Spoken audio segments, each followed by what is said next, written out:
2 weeks ago, I got the GAN Megaminx V2 UV coated, and in the time that I've had it, I've been able to do a lot with it. In this video, I'm going to explain why I think the GAN Mega V2 is by far the best Megaminx on the market. I'll also be joined by Jose Ortiz Jr., who currently has a 40.87 official average and a 36.66 official single. So let's get started. For some context, I used to practice Megaminx a lot around 2 years ago. I got to a peak of around 42 seconds and my AO100 was 42.44. I did fluke a 38 average and a 34 single in competition, but I would still say that I averaged around 42 to 43. After I got that really good average, I decided to quit Megaminx because I didn't really think that I was going to beat that PR anytime soon. Over time, I got rustier, and by the time I actually received the GAN Mega, I was averaging around 47 to 48 on the Yoo-hoo.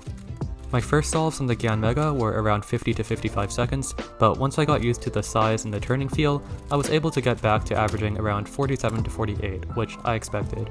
What I didn't expect was to actually keep improving. As I kept practicing, my times just kept getting lower and lower. I was able to get to sub 45, then back to my peak of around 42, and I thought it would stop there. I wasn't really expecting to get a new peak, especially after not practicing Megaminx for almost 2 years. But then, surprisingly, I actually kept improving. I was able to get a sub 40 average of 100, as well as being able to break every single PB from single to average of 100. I was not expecting that much improvement, especially in just 1.5 weeks. So I think it's just really crazy how much this cube has actually helped me improve. Okay, so I've talked a lot about my experience with the cube, but now I'm going to pivot and talk about the physical qualities of the cube and why they make it so good. The GAN Megaminx V2 is 120 grams, which is lighter than the Yoo-hoo V2, but heavier than the GAN Pro.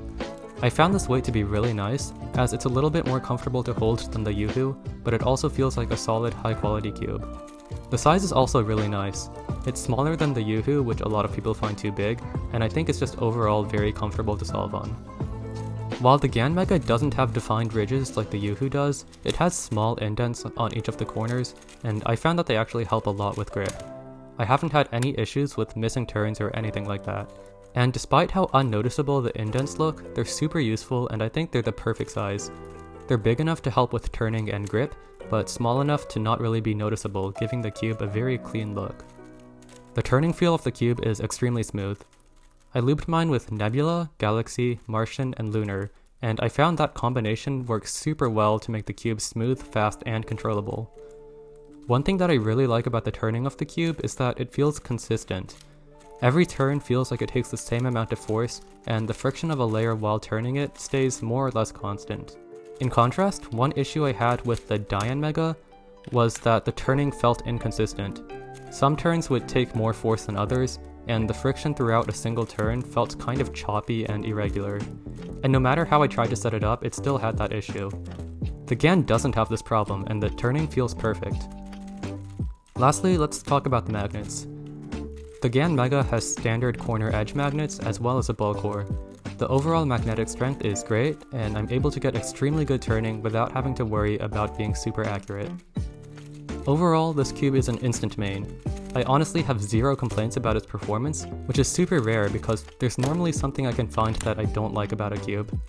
However, the GAN Mega is an exception and I really don't have anything bad to say about it. I think just being able to improve from like 47 to 39 in just a week and a half really just goes to show how good this cube is. Anyway, that's my part of the review, and now here are Jose's thoughts. Hey guys, it's Jose here. First of all, this is the best Megaminx on the market by far without a doubt. The GAN Megaminx right out of the box for me was an instant main, dethroning the YJ Yoo-hoo Megaminx that have been maining since its release.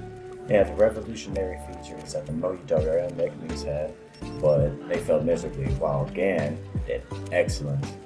Even now, as I have this Megaminx in my grasp, I haven't done anything to it. It's still completely out of the box settings, and that's how I competed with it. When I competed with it at my last competition, I had unexpected results. I was able to place top 3 in my final with a 41.98 average, exceeding my expectations of how I would do, and even be able to make it onto the podium. I didn't think I would, and I did significantly better with this Megaminx than I did with the GAN or the Yoo-hoo This Megaminx single-handedly is amazing. It makes me want to practice more. It makes me want to reach back to my peak. It makes me even want to try to get back into that top 100 territory that I was at. I think that if you don't use this Megaminx, that's your opinion, but it is a wonderful, wonderful cube. And I'm extremely happy that I have my hands on it and that I can improve on it. I'm happy that I see other people improve on it, and I'm happy that it has re-fired my love for the event. Alright, that's it for this video. Hopefully you're able to get something out of it. Thanks to Jose for joining me in this video and giving his opinion, and thank you for watching. Bye.